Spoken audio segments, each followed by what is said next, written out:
Good morning, my fellow yogic travelers. I'm mighty glad to be alive today, and I hope that you are too as we continue to live, laugh, love, learn, linger, live the life we love.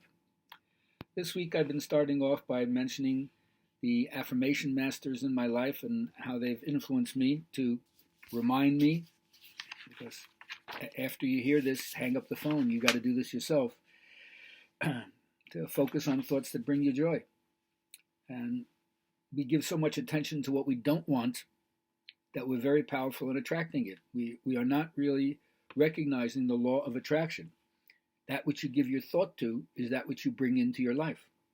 If you stay focused on it, you will absolutely draw it to yourself. So that's the law of deliberate creation. Do you want to create? Well, create on purpose. Don't just let random thoughts prevent you from understanding how this process works.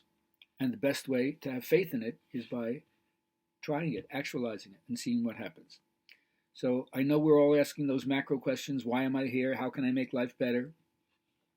But if you realize you're a magnet, that's the first kind of image, right? You're attracting to yourself all that you're thinking, feeling, speaking, acting, and so forth. So that's where changing your life.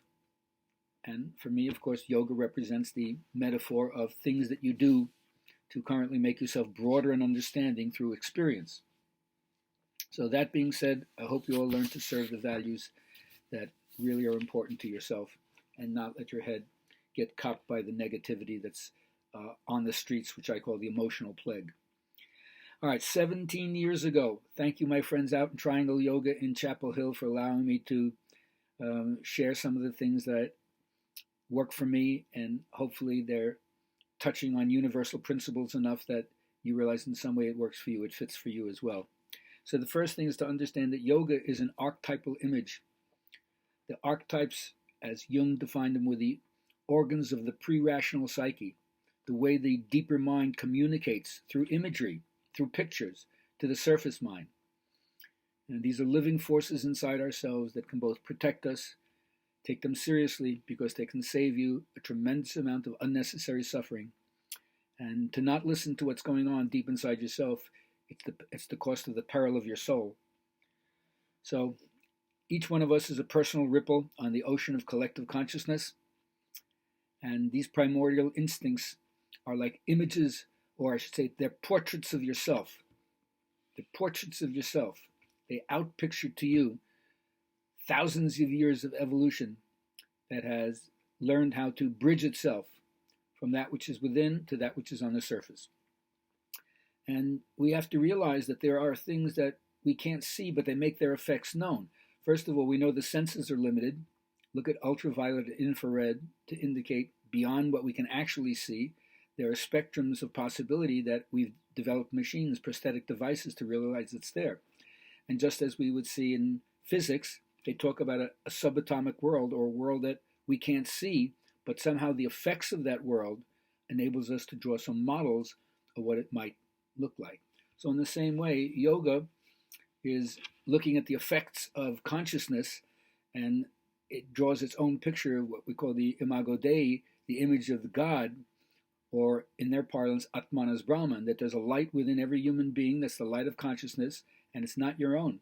It's an impersonal light. It's the light of Brahman, which is their word for that incomprehensible, mysterious, invisible, abstract, universal spirit, which is the same as consciousness. So, although it's not representable, I said the effects of it help us to know what it really is. And so you look at the effects of a person who's turned on spiritually, and you get an inkling of what it is: peace, love, joy, service, appreciation, awe, and so forth.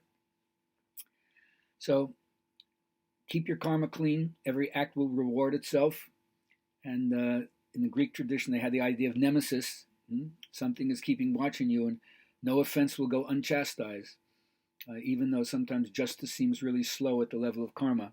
But you have to believe that those forces of cause and effect are at work all the time.